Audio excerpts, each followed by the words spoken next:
시청자 여러분, 편안한 주말 오후 보내고 계십니까?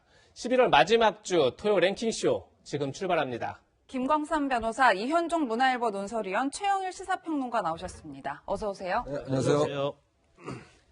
그럼 저희가 준비한 첫 번째 한 랭킹 지금 만나보시죠. 추윤 대전, 운명의 일주일. 올해 내내 불편한 동거를 해왔던 추미애 법무부 장관과 윤석열 검찰총장이 이제 돌아올 수 없는 강을 건넜습니다. 이런 검찰의 집단 반발이 일단 심상치 않은데요.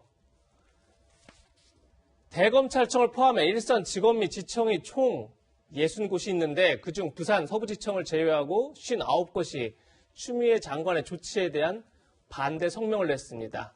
또 현직 검찰뿐이 아니라 검사장급 이상 전직 검찰 고위간부 30여 명도 성명을 냈고요. 김광삼 변호사님, 무엇보다 법무부 검찰국 소속 검사들도 반기를 들었다. 이 대목에 대해서 많은 언론들이 주목하고 있는 것 같아요. 이 이유가 뭐죠? 이제 법무부, 이제 검찰국은요, 대검이나 일선 지청, 지검이 아니고 법무부 내에 있는 검찰국이란 말이에요. 예. 그리고 검찰국이라는 그곳은 1과, 2과, 3과 이렇게 있는데 많은 검사들이 가고 싶어 하는 자리예요.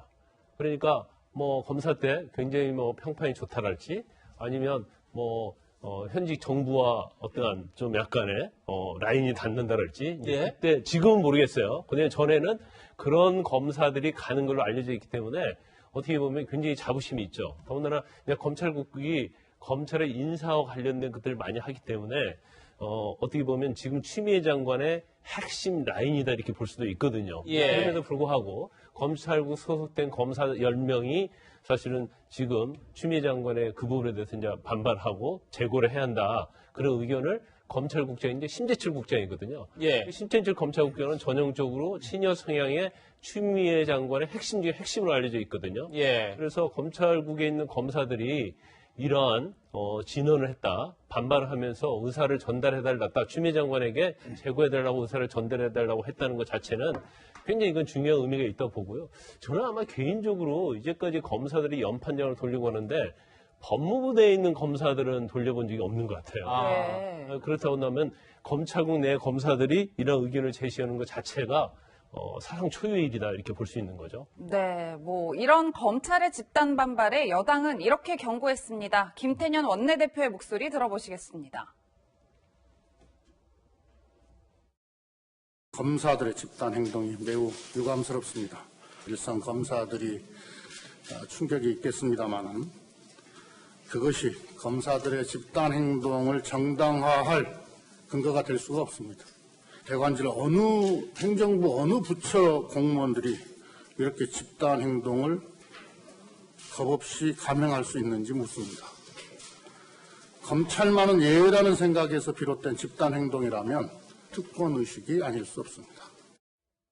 네, 위원님 굉장히 힘줘서 비판하는 목소리인데 어쨌든 추미애 장관도 어제 입장문을 냈어요. 저희가 좀 그래픽으로 준비를 해봤는데 검찰의 충격과 당혹은 이해한다 이렇게 밝히면서도 징계 절차는 그대로 진행하겠다라는 뜻을 재차 확인했는데 저희가 어떻게 해석을 해야 될까요? 제가 언뜻 드는 생각이 1987년도에 전두환 전 대통령이 당시에 이제 호헌 조치를 발표합니다.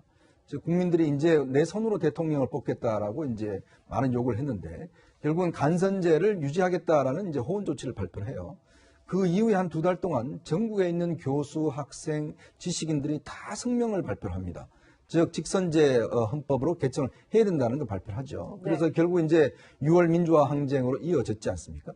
바로 그걸 주도했던 세력이 바로 지금 민주당입니다. 지금 뭐 추미애 장관이나 지금 민주당에 있는 많은 분들이 그 세대의 어떤 적통을 이어가고 있는 분이에요. 즉 민주적 제도의 어떤 기틀을 잡았던 데서 결정적 역할을 한 분들이 바로 이런 분들입니다. 근데 지금 이 검사들이 지금 주장하고 있는 게 그 검사뿐만 아니라 지금 변협이라든지 참여연대라든지 모든 단체, 그다음 민변도 지금 성명을 내겠다고 준비를 하고 있다고 하는데요.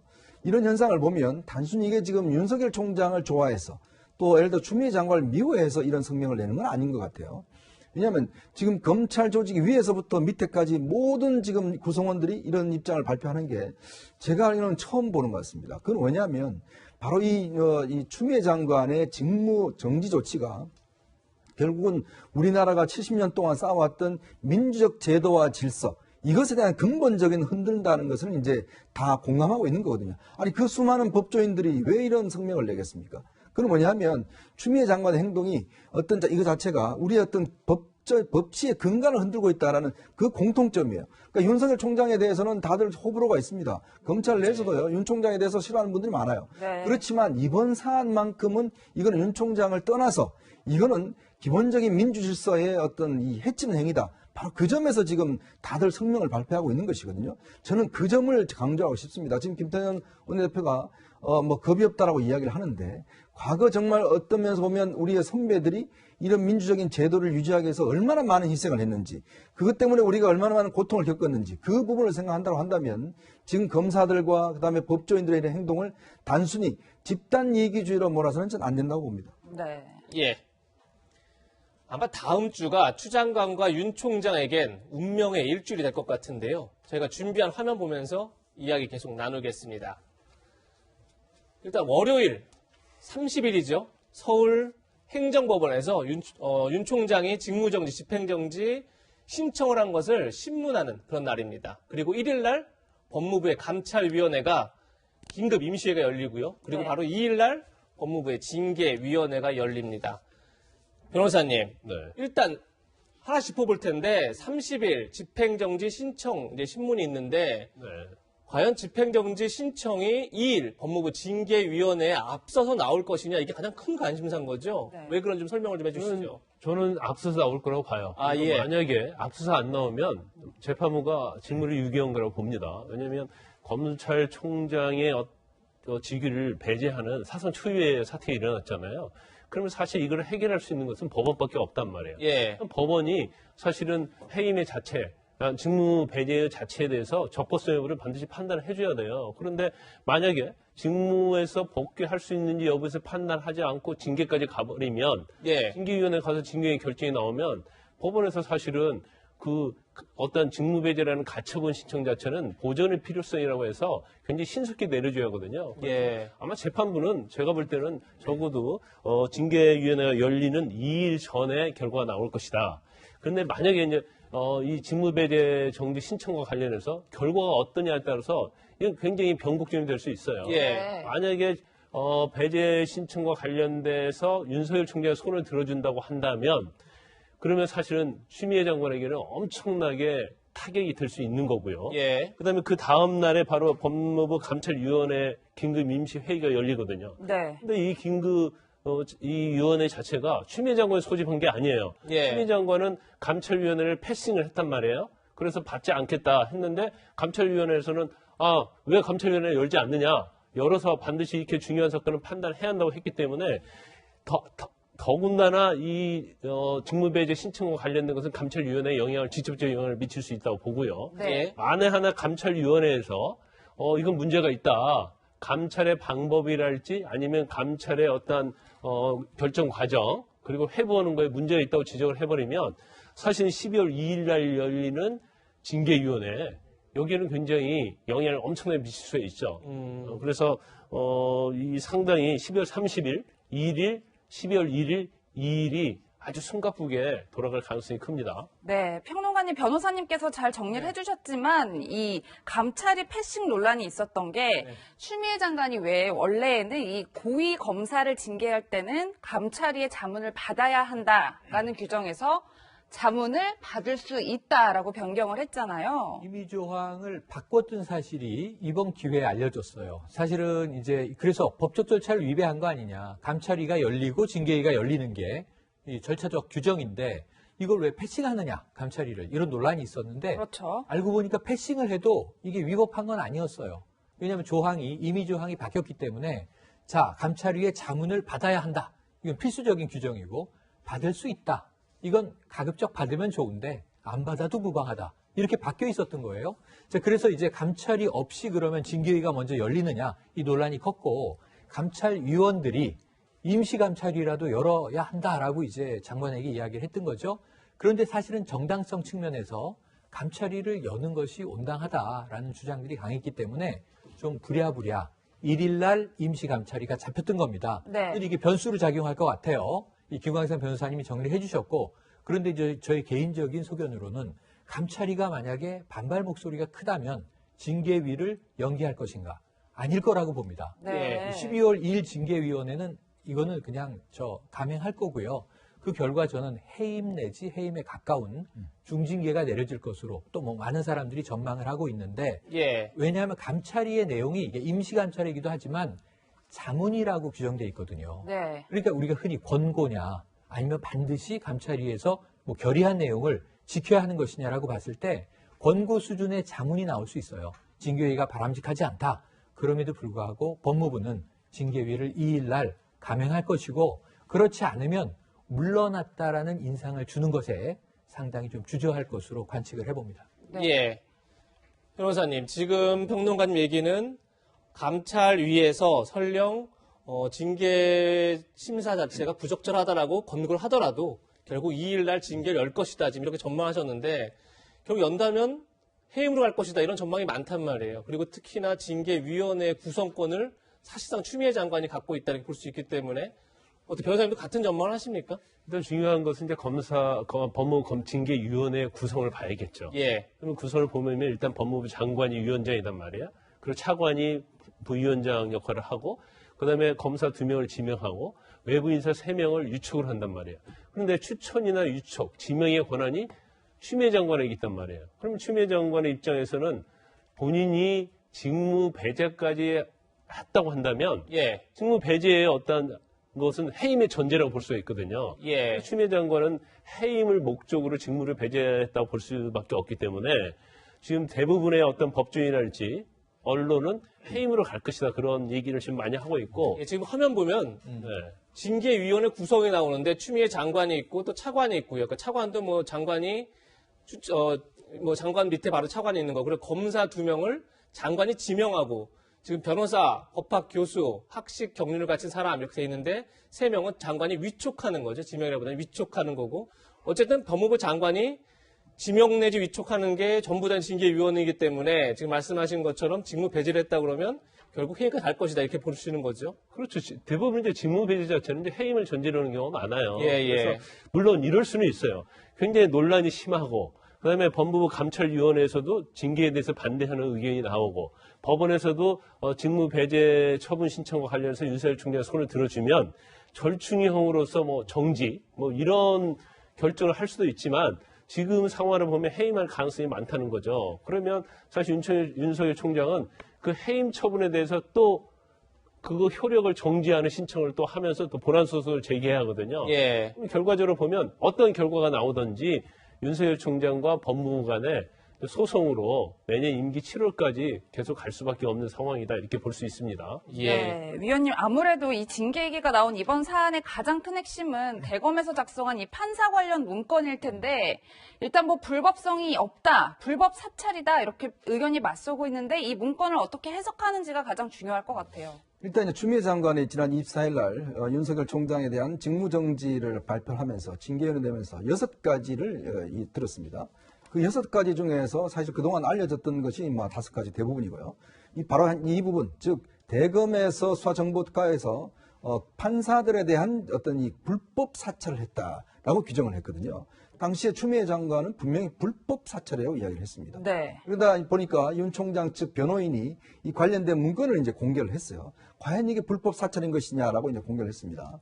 현행법에 따르면 불법 사찰을 이야기한다면 우리가 미행을 한다든지 도청을 한다든지 또 도찰을 한다든지 뭐 이런 것들을 이제 우리가 불법 사찰을 이야기를 하죠. 예전에 뭐 아시겠지만 국정원 문건 사건이라든지 또 윤일병 그때 폭로 사건, 기무사 사건이라든지 등등 이런 걸 보면 주로 미행을 한다든지 도청이나 이런 방법을 통해서 다른 사람의 정보를 얻어서 이용하는 것, 이걸 우리가 이제 개념적으로 불법 사찰을 이야기를 하는 것이거든요. 네. 근데 이 문건의 내용을 보면 대부분은 지금 뭐 이 문건을 작성한 그 검사도 주장을 하고 있지만 대부분 인터넷에 나와 있는 것들, 또 법조인 대관이라고 있습니다. 예. 거기 보면 우리 김광선 변호사님 사항도 자세히 나와 있어요. 네. 그러니까 제가 이제 법조 기자 할 때도 보면 대부분의 법조인들은 그 내용들이 자세히 있고, 요즘은요 인터넷에 이 위키피디아, 나무위키라는 게 있어요. 그 사람 관련된 내용들을 쭉 정리해 놓은 게 있습니다. 거기 보면 논란이 된 거, 가족이 누구고 어떤 된 거, 이거 다 있습니다. 그리고 실제로 SNS 같은 걸 보면 거기에 가족들 사진들도 다 있어요. 그러니까 웬만하면 어떤 개인정보에 대해서는 우리가 합법적인 방법으로 다 할 수 있는 거예요. 그러니까 그 사람이 이야기한 거는 왜냐하면 이제 재판은 갑이 일단 판사고 을이 검사지 않습니까? 유죄를 받아내야 되잖아요. 그러면 이 그러니까 검사들이 공판부사들이 바뀌니까 이 판사는 어떤 스타일이다. 왜냐하면 판사들 스타일이 굉장히 다릅니다. 예를 들어 정말 변호인의 이야기를 잘 들어주는 사람이 있고 잘 안 들어주는 사람도 있고 어디에 집중적으로 좀 하는 사람도 있고 여러 스타일이 달라요. 그런 면에서 보면 검사들 입장에서 보면 다른 사람이 왔을 때 야 이런 판사는 이런 스타일이야 라고 일해 줄 수 있는 게 제가 알기로는 모든 관공서들 똑같습니다. 제가 누구 장관을 만나잖아요. 그러면 그 대변인실에서 저와 관련된 정보를 대변인에 다 정리를 장관에 줍니다. 그리고 제가 뭘 썼는지 뭘 했는지 다 합니다. 그게 어떤 면에서 보면 일상적으로 일어나는 게 물론 개인적으로는 기분 나쁠 수 있어요. 그렇지만 이게 문제는 불법 사찰이냐 아니냐가 문제인 거죠. 즉 법적으로 이걸 단죄할 수 있느냐 아니면 그냥 좀 기분 나쁜 거냐 이 문제인데 현재까지 그 문건 내용을 보면 도청이나 미행을 해서 했다는 정보는 하나도 없습니다. 그렇다면 과연 뭘 근거로 해서 이걸 지금 불법 사찰의 문건을 규정하는지 저는 잘 이해가 안 됩니다. 네. 네. 방금 이현정 의원 말씀하신 것처럼 사찰이냐 불법 사찰이냐 아니냐가 이제 핵심일 텐데 과거 민주당 박주민 의원도 미행이나 도청과 같은 불법적 방법을 사용하지 않았다면 사찰이라고 볼 수 없다. 이렇게 주장한 바 있습니다. 한번 들어보시죠. 세평 수집은 업무의 한 방법으로서 뭐 당연히 할 수 있는 거고요. 그것이 불법한 것이 되려면은 세평을 수집하는 방법 자체가 미행이라든지 도청이라든지 이런 불법적인 방법을 사용했다거나 개인에게 약점이 될 수 있는 것 그런 것들이 수집되어야 위법한 블랙리스트 작성이다 또는 사찰이다. 공판에 참여하는 판사의 사생활이라든지 또는 뭐 가족관계라든지 이런 것들에 대해서 자료를 수집해도 된다라고 하는 규정이 없어요. 따라서 직무 범위에 포함되지 않고요. 네, 변호사님. 지금 박주민 의원이 앞에 한 얘기는 청와대 민정수석실 관련된 언급이고 지금 두 번째 한 얘기는 이제 지금 논란이 되고 있는 판사 관련 문건인데 뭐 사안은 다를 수 있지만 좀 사찰에 대한 어떤 정의에 있어서는 어떤 입장이 바뀐 거 아니냐 이렇게 볼 수도 있는 대목이 있을 것 같아요. 근데 2018년 12월에 이제 박주민 의원이 한 이 얘기를 그대로 이번 판사 문건에 대해서 적용하면 예. 이건 100% 사찰이 아니에요. 그 내용 그대로 하면 예. 본인이 세평 수집 업무의 한 방법으로 당연히 할 수 있는 거라 이렇게 하고 있잖아요. 그 불법이 되려면 수집하는 방법 자체가 어떤 미행이나 도청 이런 거인데 이런 게 사실은 되지 않았잖아요. 그리고 약점이 될 수 있는 것을 수집해야 하는데 이런 부분에 있어서 박주민 의원이 2018년 12월 환경부와 관련된 리스트 이 얘기를 할 때의 그걸 이번에 판사 문건에다가 적용을 하면 예. 전혀 이제 사찰이라고 볼 수 없는 거죠. 그런데 그럼에도 불구하고 이제 와서 왜 생각이 달라졌는지 모르겠어요. 그런데 아마 수사 의뢰를 법무부에서 했잖아요. 그러면 사실 이제 직권남용죄가 돼야 하는데 우병우 전 수석은 민정수석이 있을 때 비슷한 걸 했지만 다 무죄가 나왔거든요. 그때 무죄의 이유도 박주민 의원이 말한 것처럼 그런 취지가 일반적이었단 말이에요. 그렇기 때문에 더군다나 수사를 해서 모르겠어요. 이제 추미애 장관의 어떤 친여성에 있는 검사가 수사를 해서 기소를 할지 모르겠지만 저는 개인적으로 판단해보면 기소해도 100% 무죄가 될 가능성이 크다 그렇게 보거든요. 이제 그렇기 때문에 뭐 향후에서 수사도 지켜봐야 하겠지만 예. 기준 자체에 있어서도 왜 달라졌을까 그 부분에 대해서 논란이 될 수 있을 것 같습니다. 네. 예. 운명의 일주일을 앞두고 정치권도 분주합니다. 다음 두 번째 한랭킹에서 만나보시죠. 그저 바라만 보고 있지 라고 제목을 달았는데 이 이야기는 잠시 뒤에 본격적으로 해보고요. 지금 이 시각 국민의힘 초선 의원들이 청와대 앞에서 릴레이 시위를 하고 있습니다. 최근 추미애 법무부 장관과 윤석열 검찰총장의 극한 대립과 관련해 문재인 대통령에게 책임이 있다 이런 주장을 하고 있는 건데요. 먼저 오늘 오전 상황 영상으로 만나보시죠. 네, 지금 청와대 앞 분수대에서 양금희 의원이 1인 시위를 하고 있습니다. 지금 모습은 정의용 의원이 역시 청와대 앞 분수대에서 1인 시위를 하고 있는 모습이고요. 네.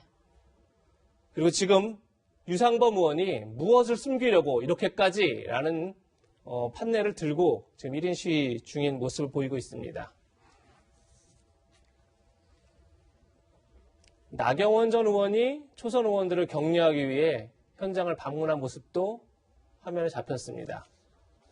네, 그럼 어제 초선 의원들이 청와대 앞에서 대통령을 향해서 주장한 내용 지금 들어보시겠습니다.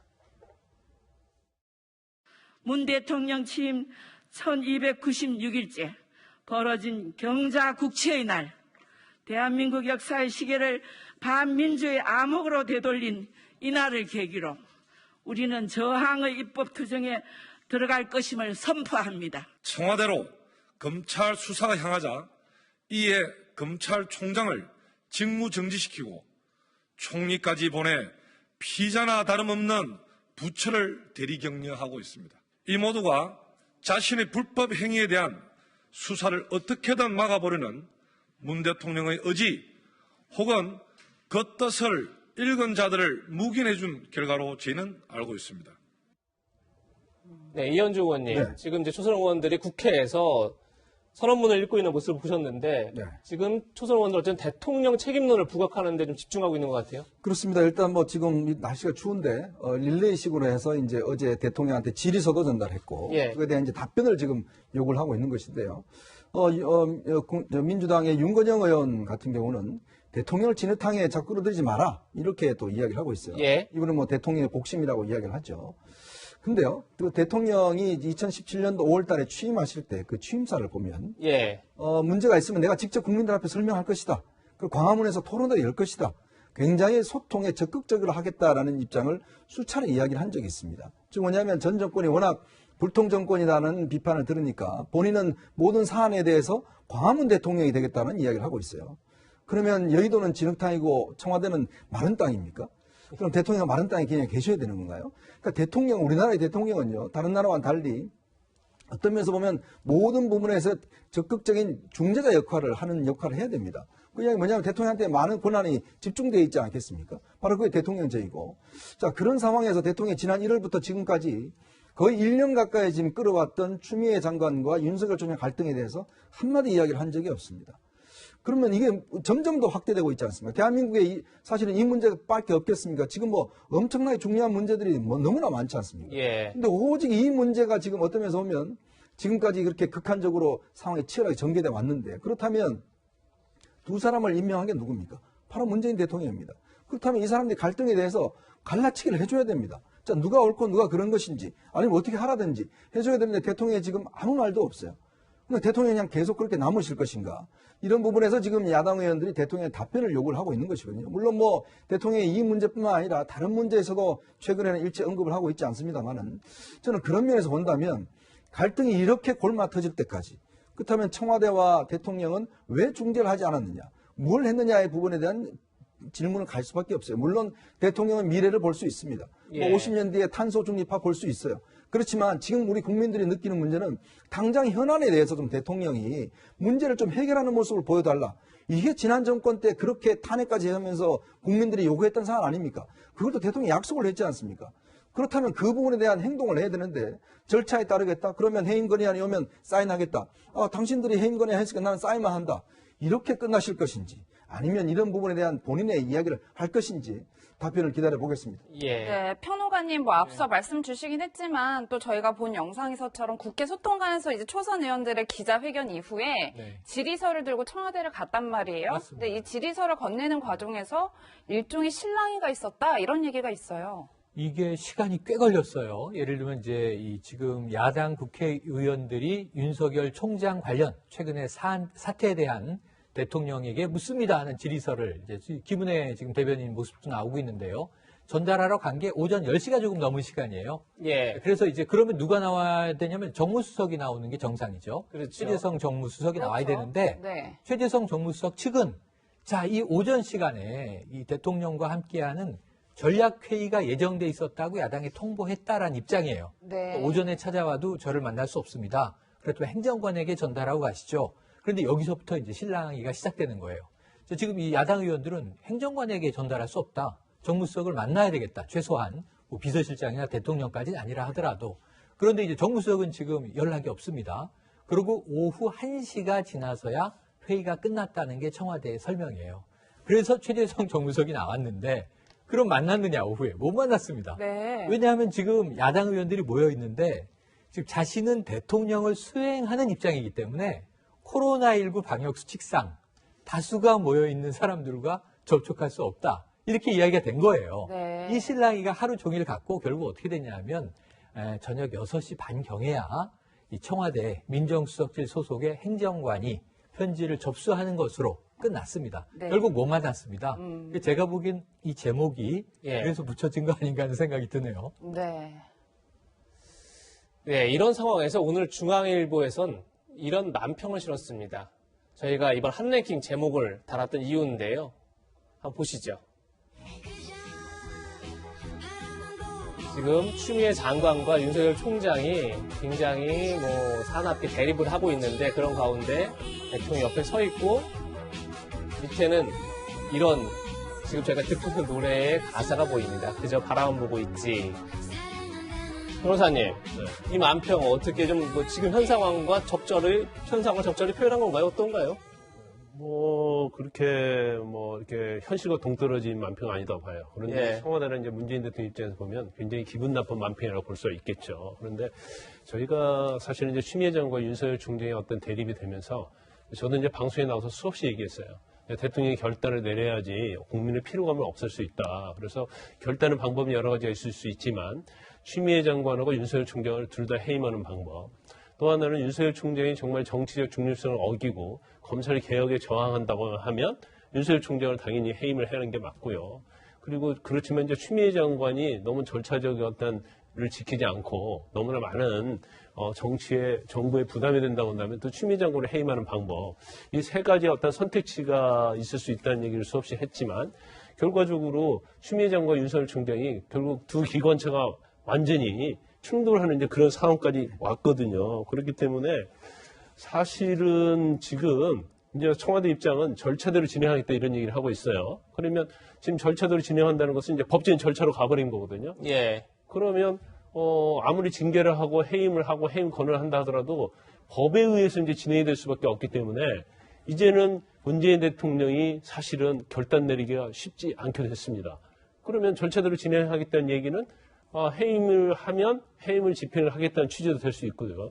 윤석열 총장이 집행정지 신청해서 이기고 행정소송을 가면 법원의 결과에 따르겠다 이런 말도 될 수가 있는 거예요. 그렇기 때문에 대통령의 선택지가 이제 거의 없어져 버린 거예요. 그러면 어떤 결과가 되든지 간에 야당이랄지 특히 야권에서는 대통령의 책임에 대해서 아주 거세게 비판을 할 가능성이 크죠.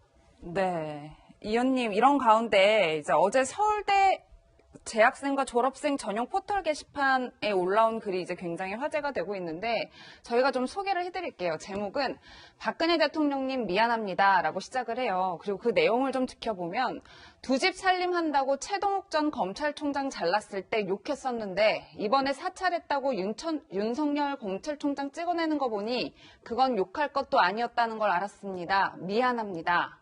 이런 내용과 덧붙여서 태블릿 PC 나와서 사과 기자회견 한다고 했을 때 사퇴 안 하고 뭔 사과를 하고 있냐, 왜 기자 질문은 안 받냐고 욕했었는데 이제 와서 보니 나와서 사과라도 하는 건 정말 인품이 훌륭한 것 같습니다. 미안합니다. 이런 글을 올렸는데 한마디로 정리를 해보면 이제 박근혜 정부와 문재인 정부 비교를 해보니 지금보다는 과거가 더 낫다, 이런 취지의 풍자글인 것 같아요. 네, 제2의 아마 좋은 산이 나타난 것 같은데, 저도 이 14가지를 항목을 들었더라고요.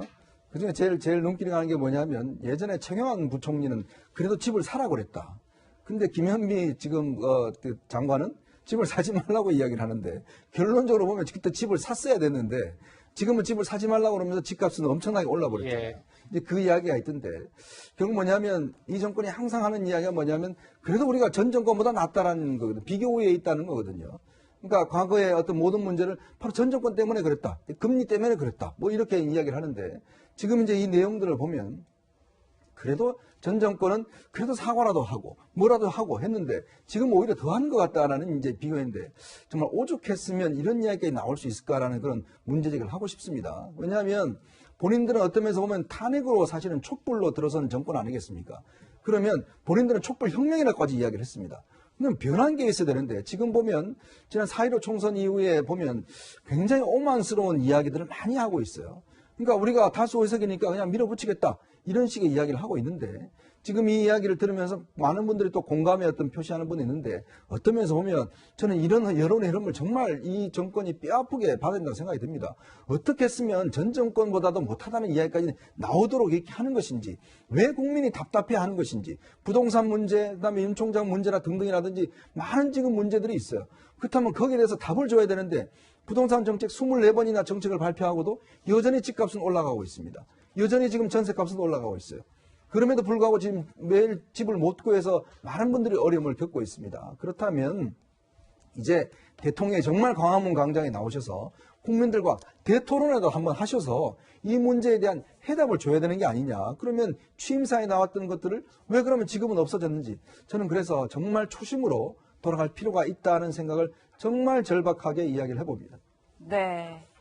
뭐 또 한 가지 앞서 말씀 주셨지만 저희가 그 게시판에 올라온 다른 글도 소개를 해드릴 텐데요. 이번에도 박근혜 대통령 미안합니다. 아까 그 글이에요. 네, 최경환 부총리가 나와서 집 사라 그럴 때 욕했었는데 국민은 집 사지 말라고 하면서 집값, 전세값을 올리는 걸 보니 당시에 집 사라는 건 서민을 위한 선견지명의 정책이었던 것 같습니다. 미안합니다. 이런 글을 올렸고 이제 말미에 박근혜 정부가 최악의 정부라고 욕해서 미안합니다.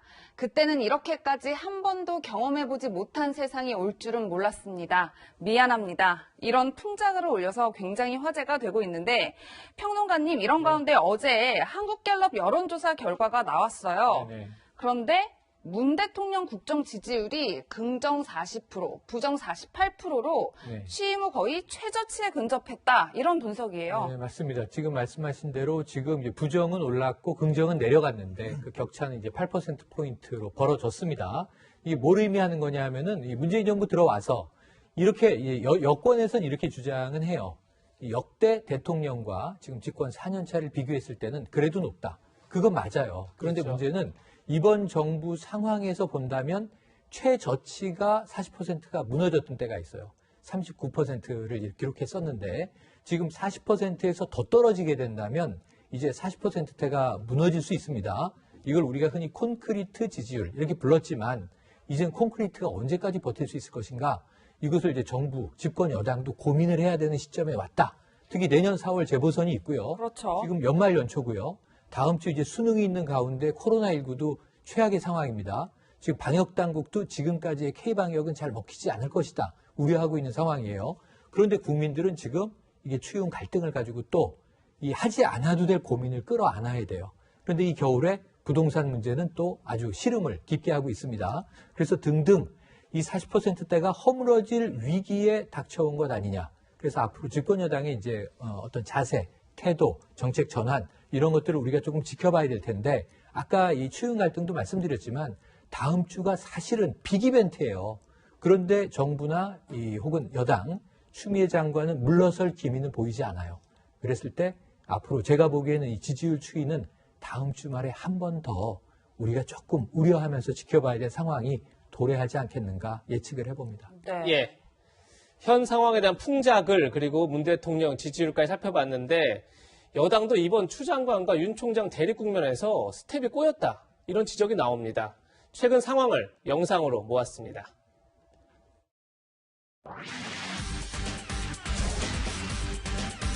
국정조사를 추진하는 방안을 당에서 검토해 주시기 바랍니다. 저희들은 단양하고 묻고 떠볼로 가라는 전략이 있습니다. 추미애 법무부 장관에 대한 국정조사도 피해갈 수 있습니다. 묻고 떠볼로 가.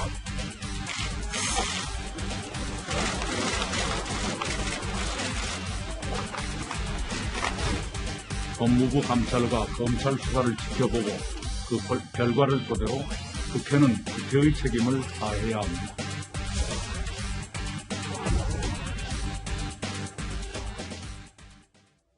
네, 요즘 정치권에선 추풍 낙엽이 아니라 추풍 낙연 이런 말이 돈다고 합니다. 추미애 장관과 이낙연 대표를 두고 하는 말인데요. 이현주 의원님, 네. 이낙연 대표가 좀 체면을 구겼다 이렇게 볼 수 있을 것 같아요. 그러니까 지금 이낙연 대표가 아마 이제 밀접 접촉가 돼서 지금 또 자가격리 중이에요. 이제 그런 상황에서 이 문제가 생기니까 바로 이제 국정조사를 요구를 했습니다. 즉, 윤 총장에 대한 국정조사를 요구를 했는데, 반나절도 안 돼서 여당 안에서, 이건 아닌데? 라고 지금 이야기가 나와버렸어요. 그러다 보니까 지금 야당은, 그래, 합시다. 이렇게 해서 국정조사까지 냈는데, 문제는 여당 내부에서, 지금 수사받는 사람을 어떻게 하냐. 이렇게 해서 사실은 이제 뒤로 물러섰단 말이에요. 여당 대표가 어떤 면에서 보면 정치적인 승부수를 던졌는데, 여당 내부에서 반나절도 안 돼서 어떤 면에서는 무효화가 돼버렸습니다. 그러니까 굉장히 어떤 면에서 보면 이 대표의 지금 리더십에 큰 문제가 생기는 것이 아닌가라는 생각이 들고 또 하나는 이 대표의 지금 대표직을 할 수 있는 기간이 얼마 남지 않았습니다. 내년 3월이면 이제 본인의 대선 출마를 위해서 사퇴를 해야 되는데 문제는 온통 신문이고 뭐고 간에 다 추미애 장관 이야기뿐이잖아요. 네. 그러니까 이낙연 대표가 차기 대권 주자로서 자신의 어떤 이미지를 좀 올릴 수 있는 기반이 돼야 되는데 지금 그렇게 내세울 만한 성과가 없어요. 이제 그렇다 보니 이제 모든 법안을 또 밀어붙이겠다고 그러는데, 근데 이낙연 대표가 인기를 끌었던 이유는 뭐냐면, 그래도 현 정부 내에서 좀 어떤 중심을 잡아주는 역할들, 좀 자성하는 모습들, 이런 거였는데, 오히려 더 친문 세력의 어떤 지지를 얻기 위해서 그게 맞는 말만 많이 하시니까, 이낙연 나름대로의 어떤 고유한 뭔가 독자적인 게 없다. 이런 또 지적들이 있는 거죠. 그러니까 아마 이낙연 대표는 이래저래 지금 밖으로 나가지도 못하고, 지금 또 문제는 꼬이고 있고, 여러 가지 어려운 지금 국면에 있는 것 같습니다. 네, 평론가님 저희가 앞서서 왜 문재인 대통령 지지율 확인해 봤잖아요. 네. 이번엔 내년 재보궐선거 앞두고 지지율 결과가 발표가 됐는데 야당 후보 찍겠다는 의견이 한 반 가까이 되고요. 특히 서울과 부산 민심은 야당 지지율이 더 높다 이렇게 나오고 맞습니다. 있어요. 그러니까 전국 지지율 분포를 평균으로 보면 팽팽하다 이렇게 얘기할 수 있어요. 여야 지지가. 이거 이제 내후년 대선 아니고 이거 내년 재보선이라는 걸 염두에 두시고 서울시장 선거와 부산시장 선거가 가장 핫 이슈 아니겠습니까? 그럼 서울과 부산 민심이 뭐냐 이게 중요한데 상당히 지금 여당은 저걸 보면은 상당히 경각을 해야 되는 상황이에요. 네. 지금 서울은 57%가 야당 찍겠다. 그렇네요. 그리고 이제 부산의 경우에는 56%가 야당 찍겠다. 거의 비슷하게 과반을 훌쩍 넘기고 있고 그럼 여당 지지는 얼마냐? 반토막입니다. 야당 지지 입장에 비하면. 그래서 이것은 지금 뭐 일종의 좀 화난 민심의 하나의 지표일 수 있고 또 그때가 되면 정책적으로 어떤 후보가 이 여야에서 결정되느냐, 어떤 정책을 앞세우느냐, 또 당시 내년 4월에 어떤 전국 국면이 어떻게 흘러가냐에 따라서 달라질 수 있지만 지금 선거 전략을 세워야 되는 연말 시점에 지금 여당은 상당히 좀 궁지에 몰린 상황의 지표를 참고해야 하는 것 아닌가 하는 대목입니다. 네. 네. 다음 주 추윤 갈등에 변곡점이 있을 것 같다 이런 이제 전망들이 나왔었는데 저희도 한번 지켜보겠습니다. 그럼 세 번째 한랭킹으로 이어가겠습니다. 벼락 거지들 주식에 올인. 요즘 벼락 부자라는 말에 빗대 벼락 거지라는 말이 유행하고 있죠. 집값이 뛰고 대출 규제가 심해지면서 내 집 마련 꿈이 점점 멀어지고 있다는 건데요. 그게 빈말이 아닌 것 같습니다. 실제 대기업 연봉은 지금 화면에 보시는 것처럼 2014년부터 2019년까지 5년간 1.8% 상승했는데 같은 기간 집값은 서울 아파트 중위값은 87% 상승했다. 거의 2배 가까이 올랐다. 지금 이런 내용인데요.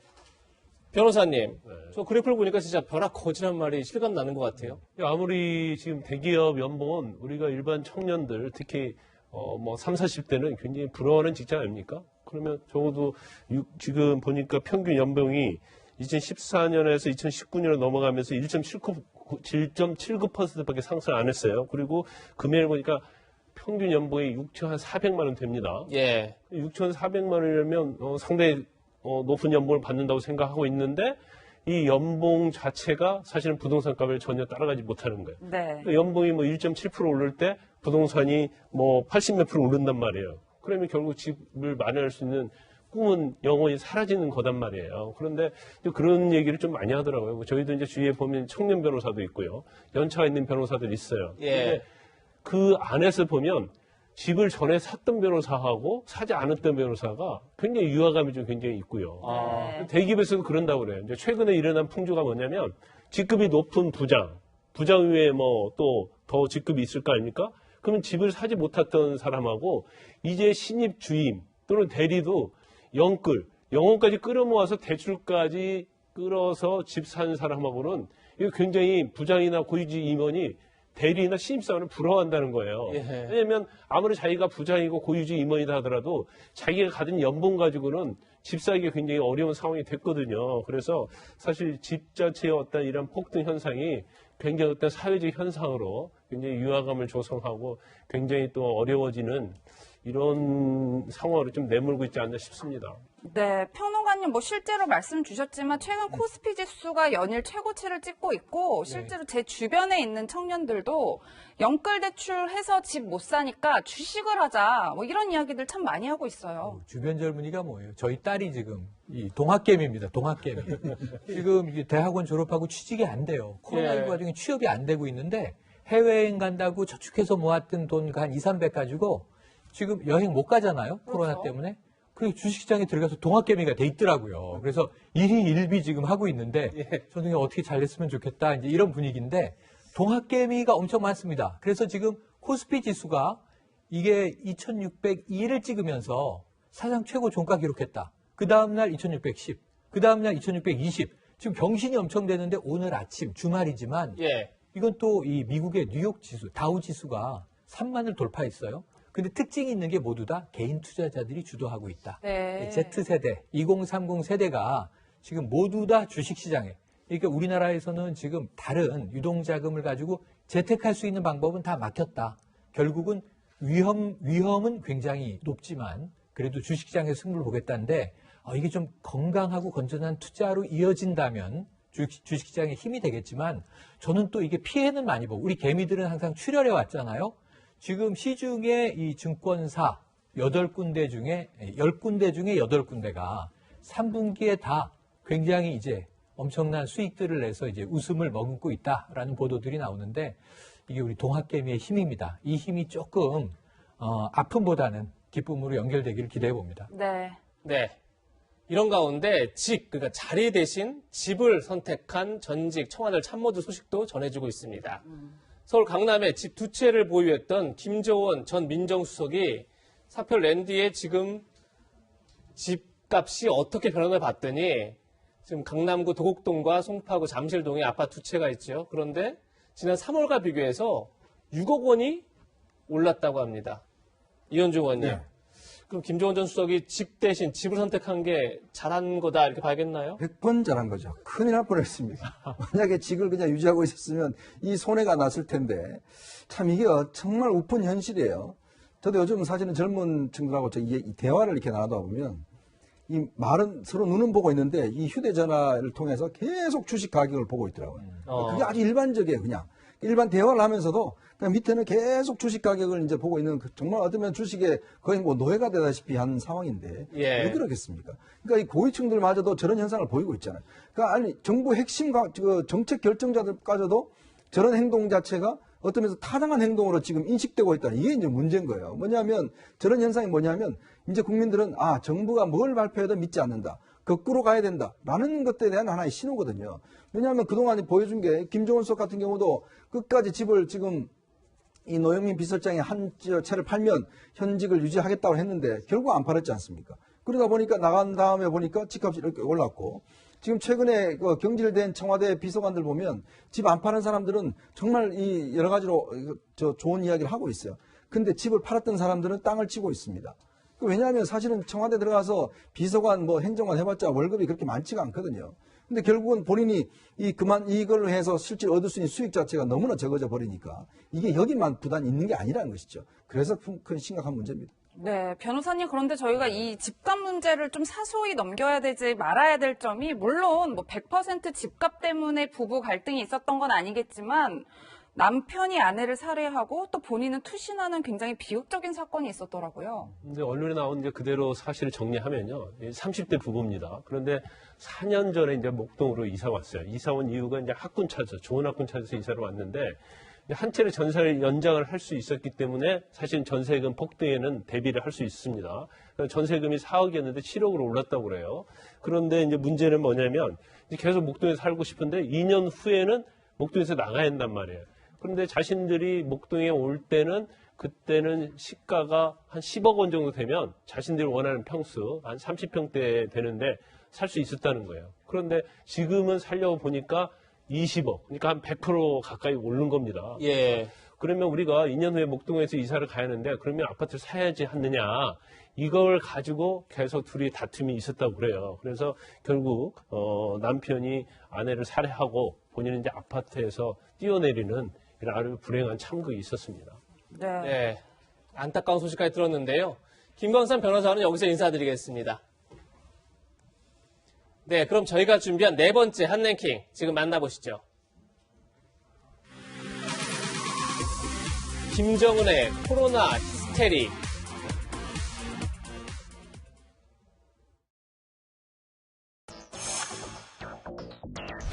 환율이 급락했다는 이유로 환전상을 채용했다. 바닷물이 코로나로 오염돼서 어로와 소금 생산을 금지. 대련에 11만 톤을 대기하고 있는데 만약에 그걸 지금 안 하고 있는 겁니다.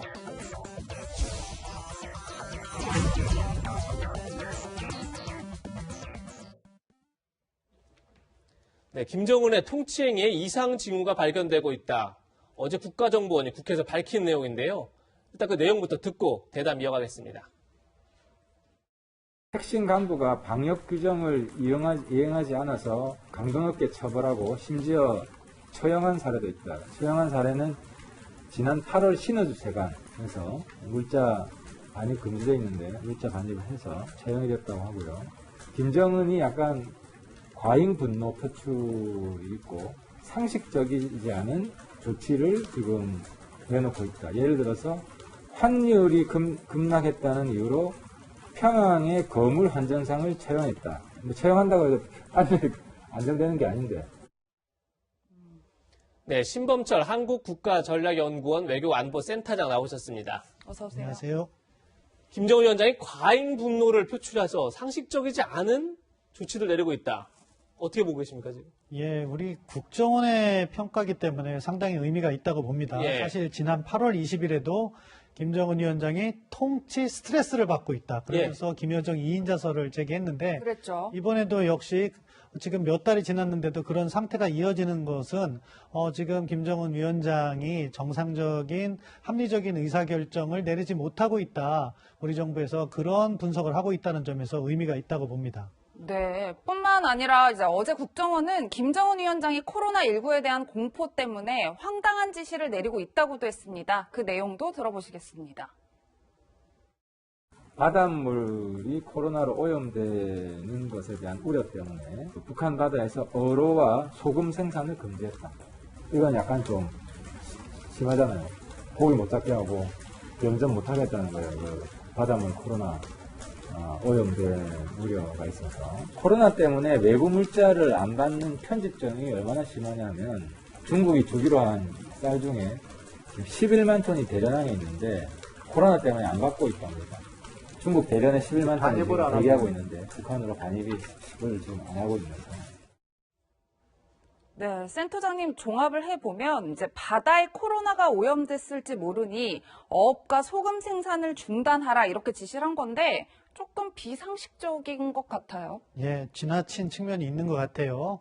그러니까 뭐 두 가지 측면이 있는 거죠. 김정은의 의사결정 자체가 지금 잘못되어 있는 거고요. 다른 한편은 무슨 측면이 있냐?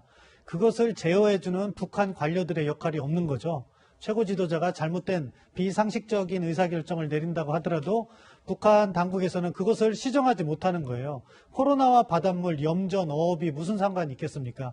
이것뿐만 아니죠. 앞서 하태경 의원이 설명한 것처럼 환전상이 뭔가를 잘못했는지는 몰라도 처형을 했다는 것은 그것도 역시 비상식적인 의사결정이라고 볼 수 있는 거죠. 네. 그건 또 다른 문제 측면에서는 그만큼 북한 인권 상황이 그렇게 열악한 거죠. 그것은 또 우리의 문제이기도 해요. 왜냐?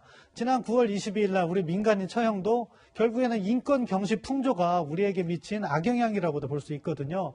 지금 이렇게 코로나19가 상당히 심각한 상황이라고 보여지는데 그것으로 인해서 북한 내부의 잘못된 의사결정이 계속 반복되고 그것으로 인해서 남북관계라든가 미북관계까지 영향을 미치지 않나 우려되는 시점입니다. 네, 센터장님뿐만 아니라 뭐 의사결정뿐만 아니라 실제로 지금 북한 내 경제적 어려움이 얼마나 상당하냐면 그 어제 뭐 발표된 조사에 따르면 올해 초랑 지난달 10월까지의 그 식료품 가격 물가를 좀 비교를 해보니까 무려 4배나 급등했다. 이런 자료가 나왔다고 하더라고요. 예, 이게 그러니까 근본적으로는 코로나19로 인해서 북중 간 교역량이 줄어들었어요. 작년 동기 대비 4분의 1로 줄었거든요. 그러니까 북한에는 당연히 물자 품귀 현상이 발생하는 거죠. 네. 그러니까 설탕 1kg에 6,000원 하던 것이 27,800원, 4배 이상 뛰었고 네. 다른 물가도 상당히 불안정한 것 같아요. 그런 것을 보면 지금 북한 내부 상황이 상당히 심각하다. 경제적 어려움이. 따라서 이것은 두 가지 요인이 다 있다고 생각합니다. 김정은 위원장이 합리적 의사결정을 내린다면은 사실은 미국과의 대화에 보다 적극적으로 나가야 돼요. 그렇죠. 그런데 이것을 갖다가 자신의 통치 기반이나 권력 강화 쪽으로 방향을 잘못 선회한다면 자칫하면 도발로도 이어질 수 있는 상황이기 때문에 우리가 당분간 북한의 행보를 주의 깊게 지켜봐야 된다고 봅니다. 네. 예. 그런데 김정은 위원장이 이렇게 코로나19에 민감하게 반응하는 또 다른 이유가 있다. 이런 분석도 나옵니다. 본인이 상당한 비만으로 기저질환자다. 이런 지적인데요. 과거 국정원은 김정은 위원장의 비만 상태를 공개하기도 했습니다. 한번 들어보시죠. 김정은 건강 관련해서는 종합적으로 말씀드리면 살은 조금 쪘지만은 건강에 별다른 이상 징후는 없다. 젊은 나이여서 비만이 그렇게 큰 건강의 문제는 아니다. 살은 좀 많이 찌긴 쪘어요. 2012년 집권했을 때 8월경에 90kg였다가 매년 평균 한 6, 7kg씩 쪘어요. 그래서 지금은 한 140kg대. 작년에는 한 130kg대. 한 8년간 한 평균 6, 7kg씩 쪘다. 센터장님, 그러니까 8년 만에 약 한 50kg까지 쪘다 이런 얘기인데 지금 화면에 보는 것처럼 2012년과 현재 딱 봐도 굉장히 다른 모습이에요. 네. 저는 개인적인 변화도 이번 코로나19 관련해서 좀 황당한 짓이라고 할까요? 그런 거에 영향을 미쳤다 이렇게 보십니까? 예, 미쳤을 가능성이 높다고 봅니다. 저희가 코로나19 이제 국민들께서도 잘 아시지만 기저질환이 있는 사람들에게 상당히 치명적이잖아요. 그런데 저렇게 비만이라는 것은 우리 국정원에서도 계속해서 분석은 하고 있을 것으로 보이는데 예. 고혈압이라든가 당뇨라든가 이런 기저질환을 앓고 있을 가능성이 상당히 높다고 볼 수 있고 그 경우 코로나19에 감염될 경우 상당히 치명적인 건강상의 문제를 야기할 수 있는 거죠. 예. 그렇기 때문에 그것을 잘 알고 있을 김정은 위원장이 코로나19에 대해서 과민 반응을 하고 있다. 그렇게 보여지고 그렇기 때문에 북한이 계속해서 비상식적인 조치들을 하고 있지 않나 그렇게 생각합니다. 네, 이런 북한의 위기의식 고조될수록 역시 걱정되는 거는 북한이 이렇게 되면 도발을 하는 거 아니냐 이런 이제 우려가 커질 텐데 국정원은 어떻게 보고 있을까요? 같이 한번 들어보시죠. 국정원은 북한이 미 대선과 관련해서 현재까지 신중하고 관망적인 태도를 견지하고 있다고 보고를 했습니다. 북한은 과거 선거 결과가 확정된 이후 보통 10일 이내에 결과를 보도했는데 이번에는 관련 보도가 아직 없다는 상황이라고 합니다. 참고적으로 부시 대통령 때는 4일 만에, 오바마는 2일 만에 하였고 트럼프는 9일 만에 보도를 하였는데 8차 당대회 때 열병식을 재개최할 예정인데 이는 미 신행정부에 대한 군사적 대응, 과시를 하고자 하는 의도로 풀이된다고 합니다. 지금 국정원의 분석을 보면 내년 초 미국의 바이든 행정부가 출범할 때 그때 북한이 도발할 수도 있다. 이렇게 좀 국정원은 보고 있는 것 같습니다. 박사님 어떻게 전망하십니까? 도발에는요 경로 의존성이라는 표현이 있어요. 그건 뭐 경로 의존성이요. 과거에 그 도발했던 그 패턴을 반복하는 거죠. 그런데 예. 보면은 트럼프 행정부 초기에도 그랬고 오바마 행정부 초기에도 그렇고 항상 도발을 해왔습니다. 그런 측면에서는 이번에도 미국 바이든 행정부 내에서 북한 문제의 우선순위를 높이기 위해서 도발을 할 수 있다고 보는 거죠. 열병식을 방금 전에 국정원에서 이렇게 설명해서 민주당 간사께서 이야기를 했는데 열병식 정도면은 저는 저강도 도발이라고 보고 그 정도라면 미국의 추가 제재 움직임은 없을 거예요. 그렇지만 대륙간 탄도미사일을 발사하거나 신형 잠수함 발사 탄도미사일을 발사한다면은 미국에서 추가 제재 움직임이나 중국의 협력을 구해서 기존의 제재를 강화하려는 그런 움직임이 보여질 가능성이 높고 그렇게 되면 내년 상반기에 우리는 대화를 희망하고 있지만 미국 간의 긴장까지도 조성될 수 있는 그런 상황으로 갈 수가 있다. 지금은 여러 가지 시나리오가 다 열려 있는 상황인 것 같습니다. 네. 신범 센터장님, 북한 소식 전해주셔서 감사합니다. 그럼 저희가 준비한 오늘 마지막 한 랭킹 지금 만나보시죠.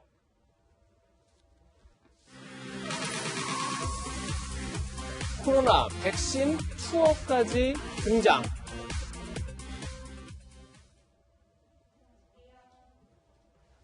네, 코로나19 국내 확산세가 심상치 않습니다. 전국에서 일상 감염이 동시다발적으로 터져나오고 있는 상황인데요. 영상 먼저 보고 본격적으로 이야기 나눠보겠습니다.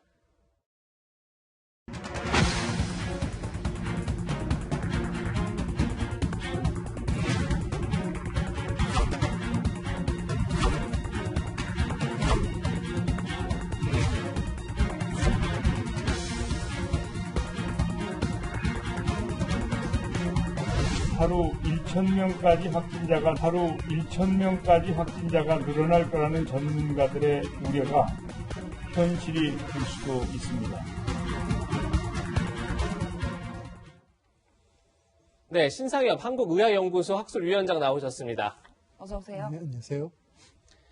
오늘 0시 기준 코로나19 신규 확진자는 504명인데요. 4월 연속 확진자 수가 500명대를 기록했습니다. 교수님, 근데 정세균 총리는 하루 1,000명까지 늘 수 있다 이렇게 전망하고 있습니다. 현재 상황 어떻게 보는지 진단을 좀 해주시죠. 이제 향후 이제 유행의 규모가 얼마나 커질지는 이제 재생산 지수와 세대기 이 두 가지를 갖고 좀 가늠을 해볼 수가 있습니다. 네. 과거에 한 300명대가 나올 때 재생산 지수가 1.5 정도. 그러니까 한 명이 1.5명 정도로 감염시킬 수 있었던 그런 유행의 수준이었다 그러면 지금 거의 한 이 정도까지 올라왔다고 생각을 하고 있거든요. 근데 이제 이게 무서운 게 뭐냐면 이게 재생산 지수가 2인데 이 세대기, 그러니까 한 사람이 다른 사람한테 감염시킬 수 있는 그런 시기가 3일이면 가능합니다. 3일이요? 예. 그러니까 500명이 지금 나오고 있는데 3일이면 1,000명이 될 수 있는 거고 이 1,000명이 또 3일이 지나면 2,000명이 될 수 있는 이런 기하급수적으로 늘어날 수 있는 최악의 상황에서는 이럴 수도 있는 거거든요. 그러면 이런 걸 막기 위해서는 결국은 두 가지 이제 노력이 가능한데 하나는 방역 당국에서의 통제, 또 하나는 한 명이 10명을 감염시킬 수 있는 상황에서도 내가 아무도 안 만나면 확진자 한 명이 아무도 안 만나면 유행은 지속될 수가 없거든요. 이게 바로 이제 사회적 거리두기인데 그렇죠. 사회적 거리두기의 이제 강화, 이제 두 가지를 가지고 이제 노력을 할 수밖에 없는데 사회적 거리두기가 이제 2단계로 올라선 지가 이제 좀 시기가 됐기 때문에 이 효과와 방역 당국의 노력으로 얼마나 이걸 떨어뜨릴 수 있느냐에 따라서 이제 관건인데 그럼에도 불구하고 아직 이 확산세가 확 줄고 있지 않기 때문에 저희가 이제 우려를 하고 있는 거죠, 지금. 네. 교수님, 저희가 그동안 1차, 2차 대유행기가 있었는데 이번이 더 굉장히 위험한 이유가 지난 일주일 동안 확진된 연령대를 좀 조사를 해봤더니 60% 이상이 40대 이하라는 거예요. 근데 이 점을 굉장히 주의 깊게 봐야 한다 지적하는데 그 이유가 뭘까요?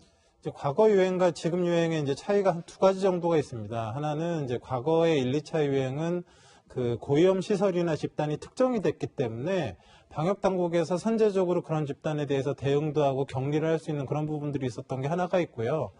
또 하나는 지금 1, 2차 유행과 달리 지금은 거의 3분의 2가 40대 미만의 젊은 층에서 발생을 하고 있습니다. 네. 코로나19가 젊은 층에서 발생을 하게 되면 한 40% 정도는 증상이 없습니다. 그러니까 본인이 걸려 있는데 증상이 없는 상황에서 사회생활을 활발하게 하는 젊은 층들이 지역사회 곳곳에서 코로나19를 감염시키는 그런 상황들이 벌어지게 되고 실제로 그런 결과로서 크고 작은 유행들이 전국 단위로 이렇게 산발적으로 나타나기 때문에 방역 당국이 선제적으로 어떻게 통제를 할 수 있는 상황이 지금 없는 그런 상황이 돼 버렸거든요. 그래서 이런 부분들 때문에 지금의 유행이 어찌 보면 관리하기가 훨씬 더 이전보다 까다롭다라고 볼 수 있습니다. 네. 네. 현재 사회적 거리두기 2단계가 적용되면서 오후 9시면 술집이 문을 닫고 있죠. 그러자 20, 30대가 파티룸으로 몰리고 있다. 이런 지적이 나옵니다. 그 이야기 직접 들어보시죠. 예약이 가능한 주말이 있어요? 토요일은 다 나가셨어요. 2단계 거리두기 올라간다고 해가지고요. 여기는 괜찮아요? 저희는 고위험군에 속하는 업체가 아니어서 2.5단계였을 때도 사용 가능하셨어요. 솔직히 이게 놀러 오셨는데 계속 쓰고 있으실 수는 없잖아요. 일단은 저희 쪽에서는 방역은 다 하고 있으세요. 발열 체크 이런 거는 누가 해주시는? 명단 리스트가 있고 발열 체크기가 있어요. 그래서 거기 작성해 주시면 돼요. 셀프예요? 네네. 개별 업종 지정은 안 돼 있고 자유업인 걸로 알고 있어요. 법에 아직 뭐 지정이 안 돼 있어가지고 관련 이제 부서가 사실상 이제 없는 거예요, 다름없이. 홍농가님, 네. 늘 한쪽을 막으면 다른 쪽에 방역 사각지대가 생기는 일이 계속 반복되고 있는 것 같아요. 그리고 법망을 피해갈 수 있는 업종의 여지들이 뭐 예. 신사업들인데 있는 거죠. 예를 들어 파티룸을 빌린다. 이건 일종의 룸을 임대하는 거니까 과거에는 숙박업소의 연장선에 있었던 거예요. 그런데 이제 친구들끼리 모여서 파티를 이제 밤새 벌이겠다. 그럼 그냥 공간을 임대하는 겁니다. 예. 룸을 미리 예약하고. 근데 문제는 그 공간에서 뭐 그냥 소수의 사람들이 쉬거나 자거나 하는 게 아니고 파티를 한다는 거죠. 그럼 술과 음식을 시켜놓고 준비해 와서 뭐 이게 생일 파티일 수도 있고 뭐 축하 파티일 수도 있는데 그럼에도 불구하고 결국은 지금 맡고 있는 특히 밤 9시 이후 영업을 맡고 있는 술집과 유사한 혹은 술집과 노래방이 합쳐진 형태로 다수의 사람들이 놀면서 밀접 접촉을 만들어낼 수 있다는 거예요. 근데 현재 법으로는 이걸 막을 수 있는 지금 이 사회적 거리두기 5단계 중에 이걸 규정할 수 있는 이 제도가 없는 거고요. 예. 이것뿐 아니고 예를 들어서 술집에 모일 수 없습니다. 그럼 술 좋아하는 분들이 집에서 먹자 이랬을 때 우리가 이 시도하는 것은 집콕이라고 하는 것인데 서로 안전하게 떨어져 있기를 원하는 것인데 또 특정 사적인 공간에 다수의 사람들이 모여서 거기서 술을 먹고 밀접 접촉을 한다면 사실은 방역의 효과가 떨어지는 사각지대가 존재하는 거거든요. 이런 것들을 더 촘촘하게 어떻게 막아나갈 것인가 하는 것도 방역 당국의 과제가 되고 있습니다. 네, 교수님 뭐 종합을 해보니까 일단 무증상 젊은이들이 이제 감염이 늘어나는 추세고 또 연말이다 보니까 이렇게 뭐 모임이 곳곳에서 진행이 되고 있어요. 그런데 이제 내일 정부가 사회적 거리두기 격상 여부를 결정하겠다 이런 입장인데 전문가 입장에서는 격상이 필요하다고 보시는 걸까요? 뭐 격상은 결국은 필요하다고 생각을 하는데요. 뭐 이제 내일 결정이 어떻게 날지는 모르겠습니다. 근데 어떤 결정이 나든 간에 지금 좀 전에 뭐 파티룸이나 이제 모텔 얘기가 나오는데 이 코로나19라는 것이 결국은 산밀에 밀접한 밀폐된 공간에서 마스크를 벗는 상황에서 대규모 유행들이 지금 특히 산발적 유행들이 나타나고 있는데 이런 어찌 보면 이제 그 사각지대에 놓여져 있는 그 단계만 올릴 것이 아니라 그런 사각지대들을 잘 찾아내서 핀셋으로 잘 방역을 강화하는 그런 부분들이 같이 좀 종합되어야 되지 않을까라는 생각을 하게 됩니다. 네. 네. 다음 주 목요일 예정된 수능도 참 걱정인데요. 지금 확진 수험생이 현재까지 21명이다 이렇게 알려지고 있습니다. 이현종 의원님. 네. 그런데 지금 감독관은 방호복을 입고 또 답안지는 이중으로 밀봉할 거다. 지금 사진에 보는 것처럼 화면에 보는 것처럼 거의 우주복 같아요. 저런 옷을 입고 시험 감독을 할 것이고 그리고 답안지 다 이중으로 밀봉해서 가져간다. 거의 초유의 지금 수능을 준비하고 있는 것 같아요. 네. 다음 주는 많은 일이 있는 것 같습니다. 예. 다음 주 아마 목요일 날 이제 수능 시험이 있는데요. 이제 지금 현재까지 21명이 이제 일단 확진이 돼 있는데 문제는 이게 더 늘어날 가능성도 있고 당일날 또 이게 발생할 가능성이 있지 않습니까?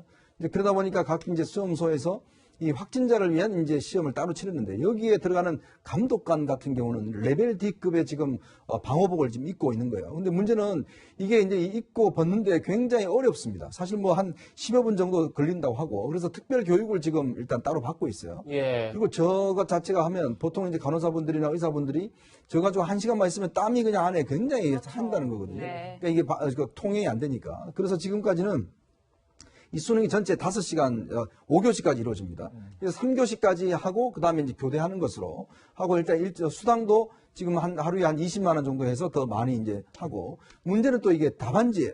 이 답안지를 또 이게 예를 들어서 이제 확진자 같은 경우는 바이러스가 묻어 있을 가능성이 있지 않습니까? 그래서 답안지를 이중으로 일단, 처음에는 일단 이 소독된 것을 일단 하고, 그 다음 또 그것들을 한 번 더 싸고, 이중으로 일단 포장을 해서 이제 움직여 가는 것인데, 문제는 이제 내년 다음 주 3일까지 이제 확진자가 많이 늘어나지 않아야 되는데 문제는 이게 확진자가 많이 늘어나고 또 감독관이 많이 필요할 경우가 이제 그런 상황이 우려되는 거죠. 예. 당일날 또 예를 들어서 이제 그 자체크를 하지 않습니까?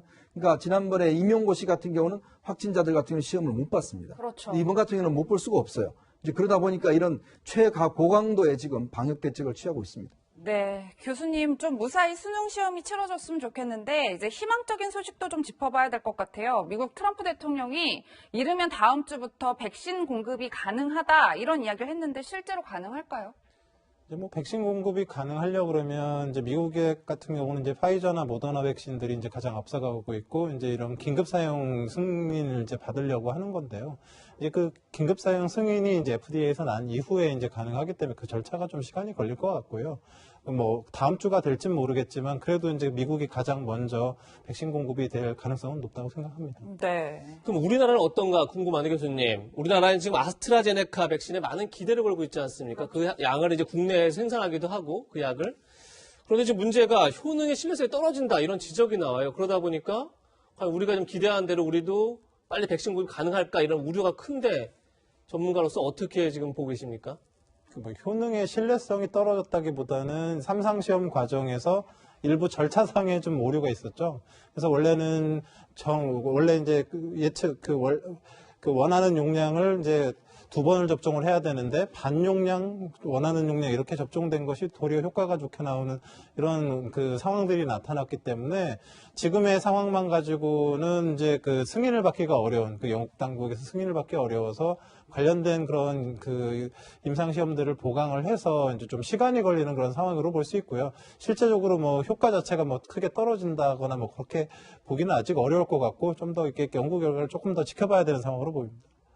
네. 평호가님 이렇게 뭐 백신 개발 소식이 전해지니까 인도에서는 이 일부 백신 투어 광고가 화제라고 하는데 뭐 얼마를 내면 가서 미리 주사를 맞을 수 있다. 예. 이런 상품이 있어요? 아니 이건 뭐 인도만이 아니라 전 세계에서 이런 투어가 나오면 다 관심 있을 것 같아요. 예. 인도는 인구가 많고 이 저소득 국가인데요. 부자들을 대상으로 한 겁니다. VVIP를 대상으로 인도 화폐로는 17만 루피, 우리 돈으로 한 260만 원 정도 내면 260만 원이요. 3박 4일 동안 미국으로 날아가는 거예요. 네. 이게 좀 불안해요. 뉴욕으로 날아가는데 뉴욕이 지금 심상치가 않거든요. 예. 인도도 심상치가 않고. 근데 코로나가 많은 나라에서 많은 지역으로 어쨌든 가서 뭘 하는 거냐? 백신 투어를 시켜준다. 네. 지금 임상 3상에 들어가 있는 다국적 제약기업의 백신이 10여 종 정도가 됩니다. 이걸 다 하나씩 설명해주고 자 어떤 걸 맞아보시겠어요? 그럼 저는 모더나요. 저는 파이자요. 그럼 그 백신을 투약하는 체험을 하는 거예요. 네. 그래서 아마 지금 같은 위기 상황에서 부유층들은 이 260만 원보다 더 비싸더라도 한 번쯤 참여하고 싶은 투어가 아닌가 하는 생각이 드네요. 예. 네. 교수님, 저는 백신 투어, 그래서 외국에 가서 백신이 이미 지금 나온 데 가서 맞는다. 저 어떻게 좀 괜찮은 건가요? 교수님 볼 때 어떠세요? 네. 지금 그 백신이 이제 긴급 사용 승인이 되니 많이 하는 단계거든요. 근데 긴급 사용이라는 거는 말 그대로 지금 아직 충분한 안전성, 유효성이 완벽한 확보가 된 그런 정식 승인이 아니라 어느 정도 효과가 있다는 걸 확인이 됐는데 위험을 감수하고 또 고위험군한테 긴급하게 사용하는 그런 정도의 이제 백신 승인이 한두 건이 이제 나기 시작하는 상황이거든요. 그런데 아직 그런 안전성도 입증이 되지 않은 백신을 맞으러 더 위험한 곳에 가서 이런 투어를 하는 게 과연 온당한지에 대해서는 참 의문이 듭니다. 네. 코로나 소식까지 바쁘게 짚어봤습니다. 세 분과는 여기서 인사드리겠습니다. 고맙습니다. 감사합니다. 저희는 60초 광고 뒤에 돌아오겠습니다. 네, 저희는 다음 주 토요일 더욱 알찬 내용으로 찾아뵙겠습니다. 시청해주신 여러분 고맙습니다.